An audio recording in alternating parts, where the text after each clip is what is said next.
Is everyone all right? We fortified the captives with what magics we could. Have the defenses been disabled? All appears quiet for the moment. The lower floors were disturbing enough, but this place feels wrong.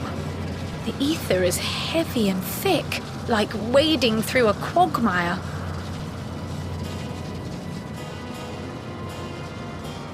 I believe we stand in the tower's beating heart. What sayest thou, Ishtola? I see it.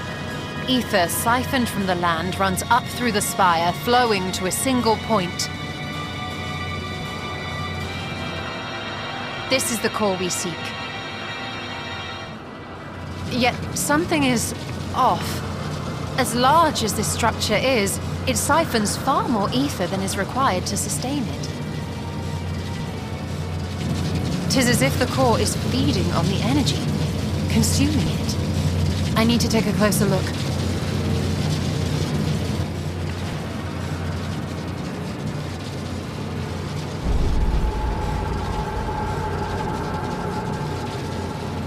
Curious. There is something there embedded inside the core.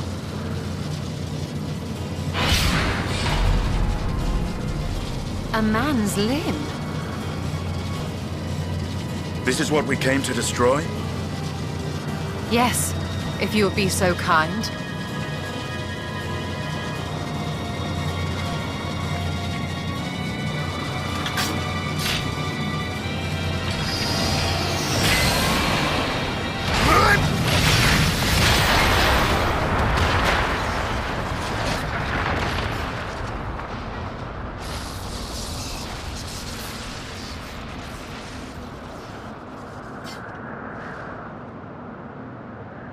And that should be the end of it.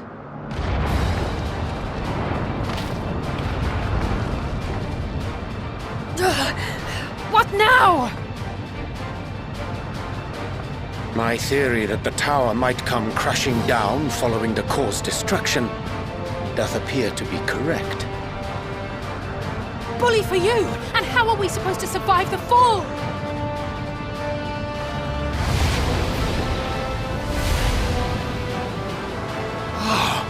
What of the prisoners below? The floor beneath our very feet dissolves. Brace yourselves! I pray I'm not too late.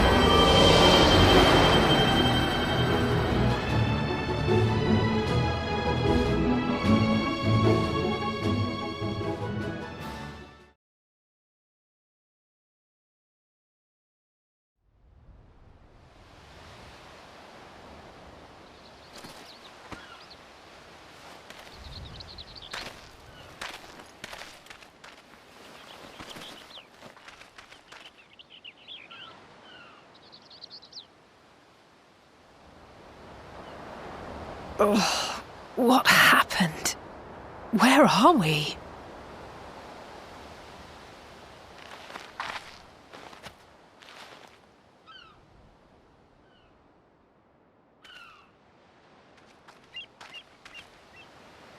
By my reckoning, we're still on the island where the tower stood. But 'tis as if it never existed. Hardly a scratch. But how?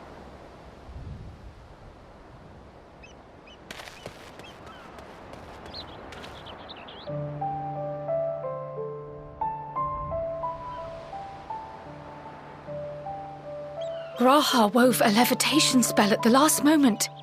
Large enough to catch everyone, it would seem.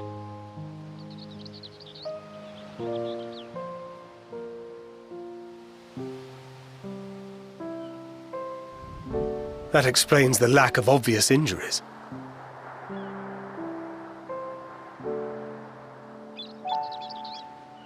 The expenditure of so much ether has taken its toll. He will need plenty of rest, but should otherwise be none the worse for wear.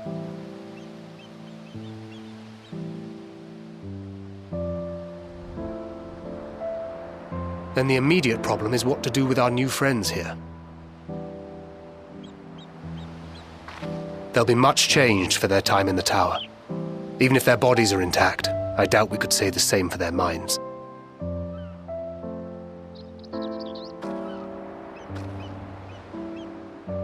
Angelo and I will take care of that. I have every faith in you, Alize, but there are just too many for you to treat alone.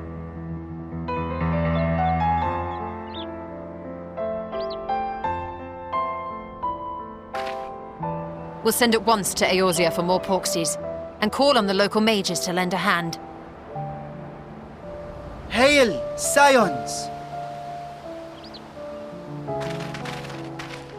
We were watching the tower when it simply disappeared. What happened here? The threat is banished, and thy people delivered. They are, however, in need of treatment, and we of a secure locale and helping hands to assist us in its provision.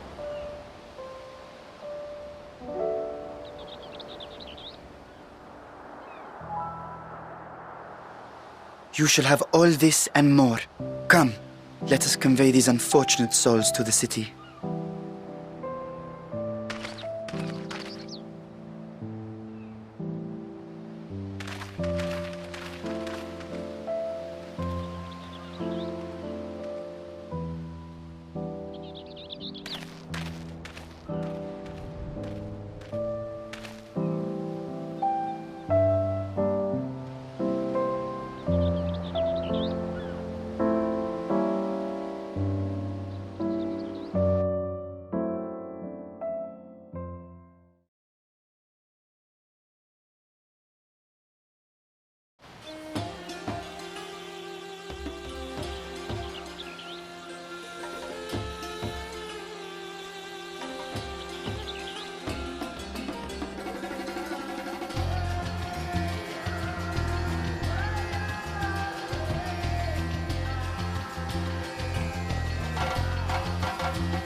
Are we the last to arrive?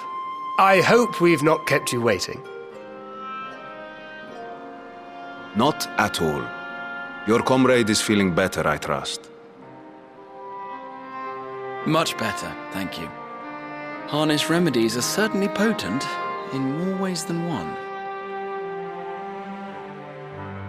One becomes accustomed to the taste, although I hope you never have cause to do so. Pray, take your ease.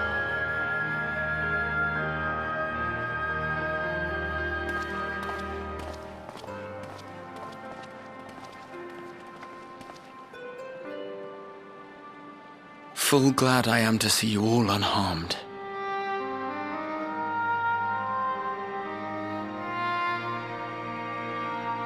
Valiant scions, for your heroism, you have my boundless gratitude. You cast down that dire tower and set free its hapless captives. You cleanse their souls of its corrupting influence. No words of thanks will suffice. In place of platitudes, I offer a bounty of warding scales. Pray accept your due reward, along with the goodwill of Radzatan. Alchemists throughout the land were put to work in the forging of your talismans. The finished ones have been collected, and now await you at the high crucible of Alchemia. Present this letter when you are ready to take them into your possession.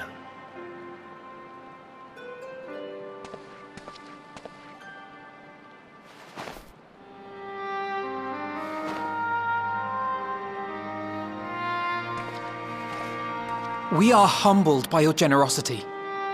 Know that the inventive wisdom of Radzatan will be vital in restoring serenity to our star.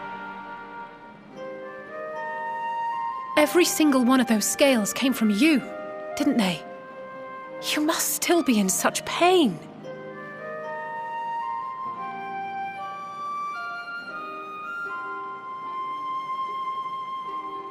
'Tis of no moment. A mere annoyance compared to the dreadful suffering inflicted upon this land and its people.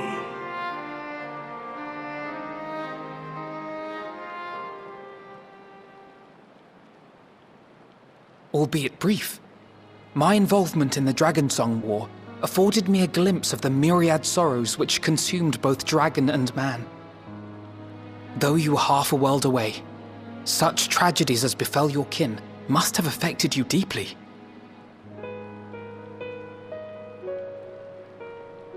And yet, you chose to live among men.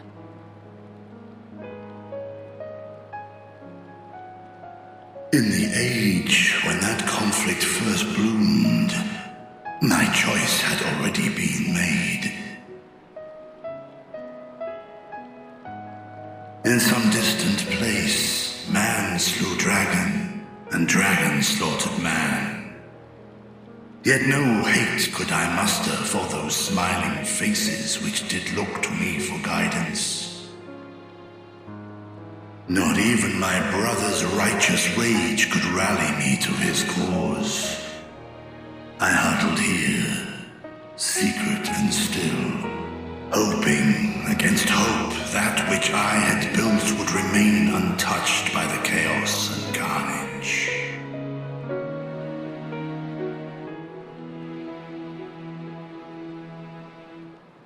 Twould seem we share the same desire for peace, great Vritra. To that end, I wonder if we might trouble you with another question. The Telophoroi are intent on recreating the final days, an apocalyptic event which we know to predate the sundering of the star. As the longest lived among us, know you aught of this terrible cataclysm?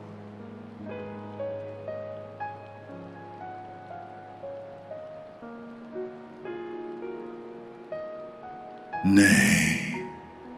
When war and strife drove my sire from his home, he crossed the great expanse with only our unhatched eggs as company. He alighted upon a shattered source, its 13 reflections long since scattered beyond the rift. Of events preceding his arrival, he knoweth naught, save that which Hydralin hath deigned to disclose. I see. So again, 'tis the inscrutable Hydralin to whom you must look for answers.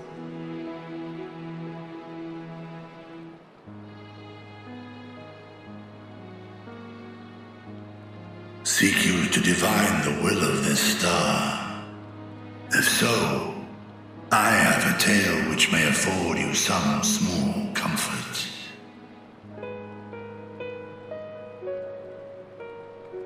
'Tis a story from my youth, many, many years ago. To my sire, I once posed the question, of all the stars in the sky, why didst thou settle upon this one? To which Midgardsummer did reply, 'twas the last bastion of hope.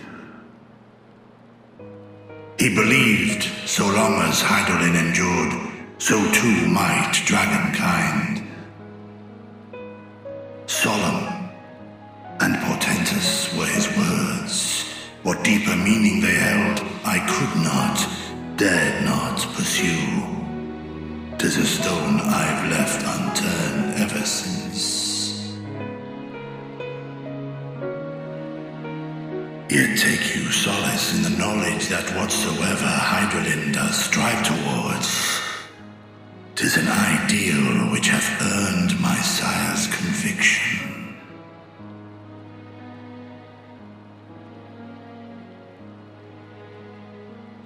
Thank you, Vritra.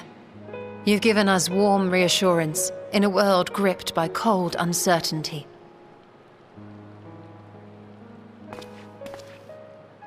While I'm sure we all have a great many questions, I think it's time we collect the talismans and be on our way.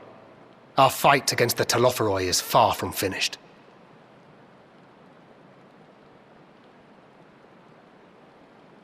We must take our leave, but please do inform us if we can provide any further assistance.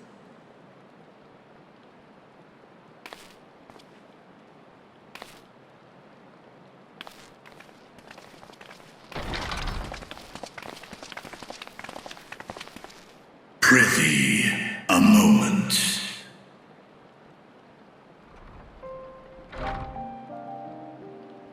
There is one whom my sire hath judged worthy of honor and respect. The one known to men as Eorzea's champion.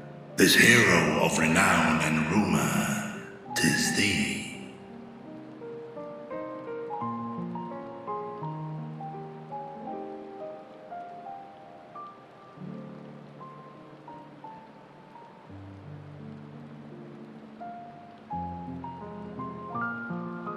I know of his clash with Omega, and the long slumber which was his price. Yet even closed in sleep, my father's eyes are far from blind. He is watching over thee, watching over this world.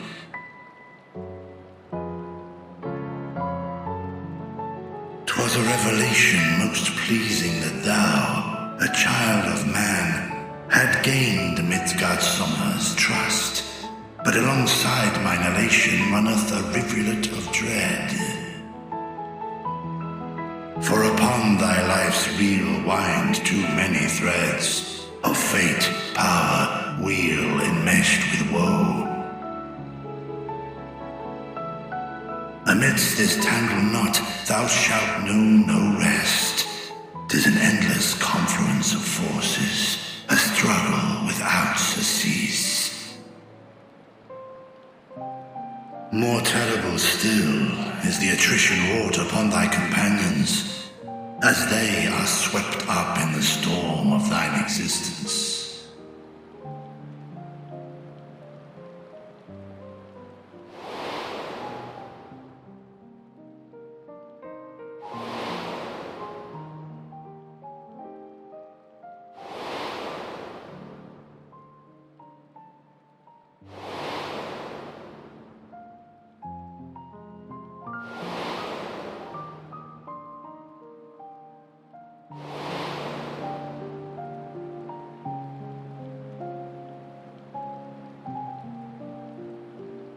Take heart and protect them well. They will be your strength and your salvation.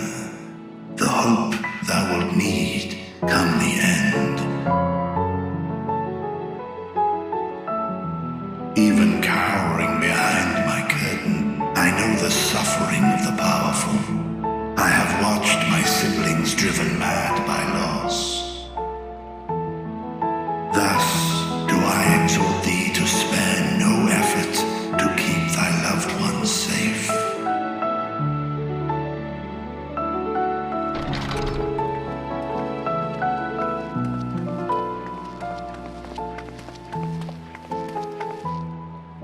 Apologies.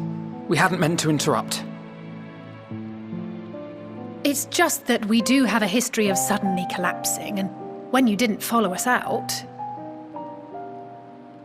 'Tis I who must apologize. I have detained your champion overlong with idle chatter. Go. At war's end, I pray I welcome thee back into my hall, where together with thy joyful comrades, you may toast your triumph.